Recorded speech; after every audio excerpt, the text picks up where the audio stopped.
Gone are the days, I think, where the doctor makes the decision for the patient, particularly in line with prostate conditions. Very often there are several options open to patients, and the patient goes away with lots of information to make that one decision about their care.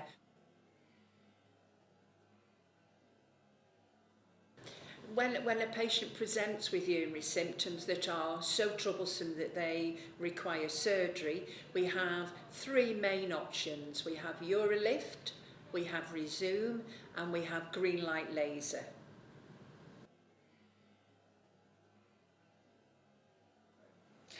So UroLift is a relatively new technique that has been promoted to help reduce the resistance to the flow of urine from the bladder when patients have problems passing urine. And essentially what it is it's inserting staples or devices which push the prostate lobes out of the way. So perhaps the way to think about it is like drawing curtains. You're not getting rid of the curtains, you're not cutting a hole in them, but you're pushing them out of the way so that you can look out the window.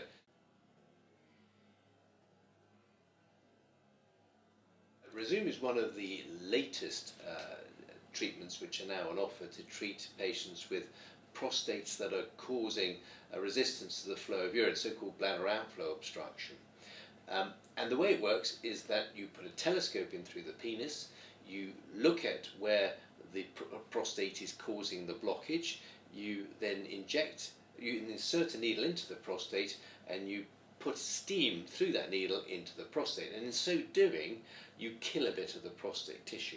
So one hopes that by killing enough prostate tissue that the obstructing prostatic lobes will essentially not vanish but certainly reduce in size, allowing the urine to pass more easily.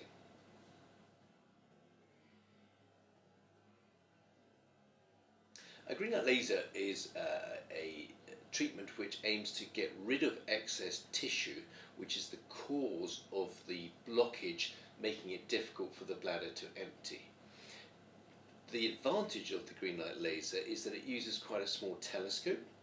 The laser itself cauterizes, in other words, it stops the bleeding at the same time as vaporizing the tissue.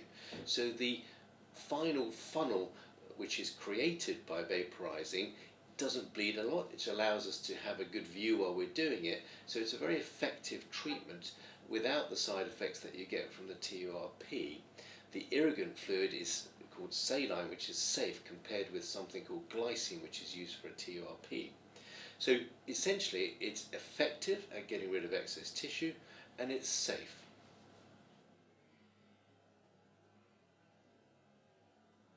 Not only do the treatments have different advantages and disadvantages, but patients also have different ways in which they value certain outcomes. So if a patient is very keen to maintain ejaculation, for example, that limits the type of treatments that are on offer. If a patient is very keen to have a treatment that is a one-off treatment for which they never have to come back again and is very likely to be effective, then that points you in a different direction. So generally when patients are choosing a treatment, they should be looking at what are the likely outcomes, what are the likely side effects, and how much value do they put on each of those. Certain treatments are very effective but have more side effects, others are less effective but are really easy to administer and easy to recover from. Patients' lifestyles are actually really important when patients trying to make a decision.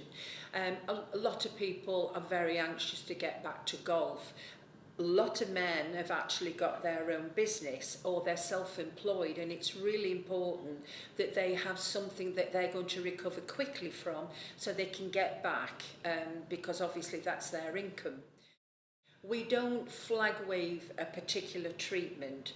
We offer that choice to the patient, but when offering the choice, we will go through each treatment option with the patient with the advantages and disadvantages of each, so that the patient has a balanced view and then can make a balanced choice.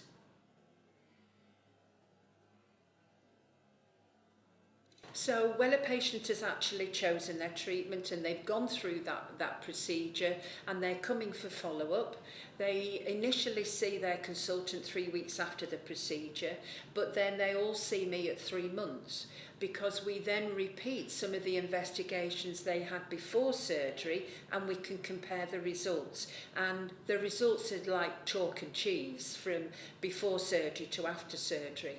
And at that consultation with me, we audit their opinion about their symptoms. We ask them questions about whether they are pleased with the results.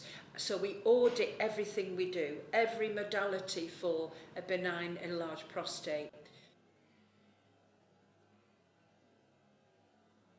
At the Birmingham Prostate Clinic, we offer a free advice service for patients who are considering treatments, are considering coming to see us, or they just want to talk about their symptoms and the things that are worrying them. So patients find that free service quite valuable. Generally, when they're telling me what their symptoms are, then generally that is helping me just direct them to perhaps one of those 3 treatments that I think would be the most beneficial. Having said that, they still need to be seen and go through a proper formal assessment with investigations so that we can help them make the right decision.